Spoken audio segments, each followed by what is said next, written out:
ជំរាបសួរបងប្អូនទាំងអស់គ្នាដោយសារតែម្សិលមិញខ្ញុំបានទៅបដូរបានបើកបរពីបានបើកបរខ្មែរមកបានបើកបរកូរ៉េហើយក្នុងដំណាក់កាលនោះដំបូងខ្ញុំត្រូវទៅបញ្ជាក់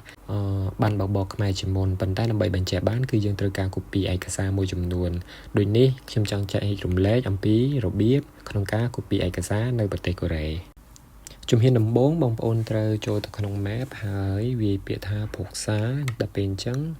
វានឹងចេញកន្លែង copy ឲ្យបងប្អូនអាចជ្រើសរើសកន្លែង copy ដែលគេមាន copy ឲ្យយើងឬក៏យើងជ្រើសរើសកន្លែងដែលយើង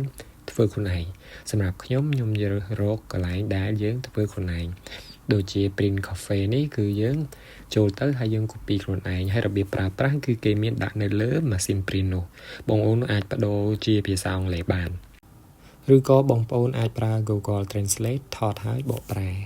ងាយបងប្អូនទី1បងប្អូនគ្រាន់តែដាក់กระดาษឬក៏ password ដែលត្រូវ copy ហ្នឹងចូលទៅខាងក្នុងហ្នឹងបន្ទាប់មកបងប្អូនជ្រើសរើសចំនួនដែលត្រូវ copy ហើយបន្ទាប់មកបងប្អូនចុច start ហើយគេនឹងឲ្យបងប្អូនដាក់ដោតកាតធនាគារចូលទៅខាងក្នុងហ្នឹងបន្ទាប់មកវានឹងឲ្យយើងចុចថាយល់ព្រម